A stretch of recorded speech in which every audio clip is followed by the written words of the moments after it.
So hello guys, good morning, welcome back to my YouTube channel. This is Autoboyson. So mayroon tayong share sa inyo patungkol dito sa blower. So ang customer complaint ni customer ay parang humihina yung blower. Ngayon sabi niya at maingay. So maingay na blower at humihina. So ito yung i-share natin sa inyo guys, kung bakit humihina at nag-iingay yung blower. So una, yung nag-iingay yung blower. So yun yung unahin natin guys, para maintindihan ng mga viewers at saka customer at saka yung may mga sasakyan kung bakit nag-iingay yung blower ninyo at humihina yung ikot. So tara guys, pakinggan niyo. So una, kaya umiingay yung blower ay ito. Umiingay yung blower dahil sa dumi. So kagaya niyan, yan nilinisan na natin yan, yung fan nya.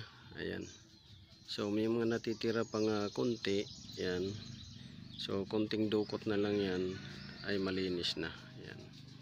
So isang dahilan yan guys kung bakit nag-iingay yung blower ninyo, dahil nagiging mabigat na siya pag ikot gawa ng puno na ng alikabok na kumapit sa kanya. So isa sa dahilan yan kung bakit maingay, dahil nawawala na siya guys sa balanse. So ito yung nakuha nating dumi, yan.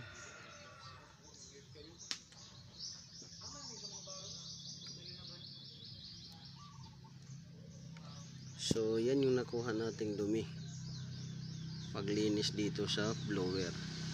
So isang dahilan yan kung bakit nag-iingay, dahil nawawala sa balanse ang ilisin niya or yung fan blade niya. So yan yung dahilan. Pangalawa, kaya humihina yung fan blower ninyo dahil kadalasan dahilan yan, hindi na umaabot yung carbon brush sa loob. So hindi na umaabot yung carbon brush sa loob, puno na ng dumi. So yan yung isang dahilan.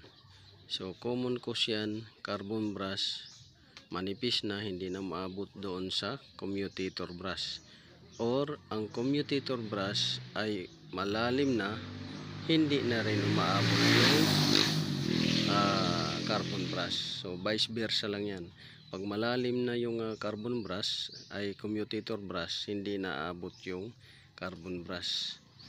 Pag kapudpod naman yung carbon brush, hindi na rin naabot sa commutator brush. So yan yung dahilan guys. So dahil napupuno ng dumi yung armature, commutator brush, kailangan linisan ninyo. Ito yung passage ng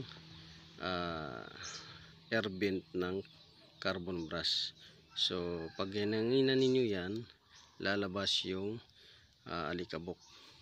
So yun ang masishare ko sa inyo guys.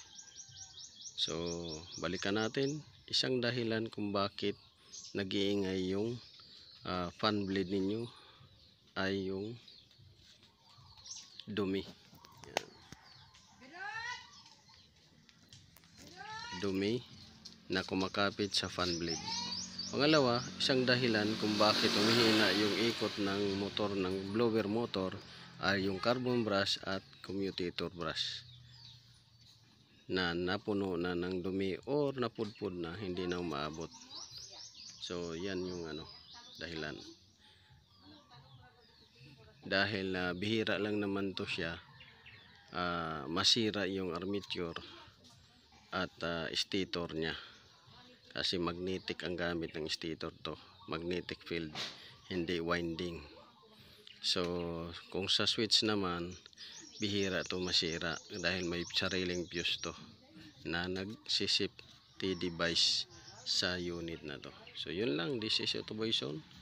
Magandang umaga. So sana nakakuha kayo ng konting kalaman sa may mga sasakyan dyan na ang napansin nila ay maingay yung blower at humihina. God bless you all.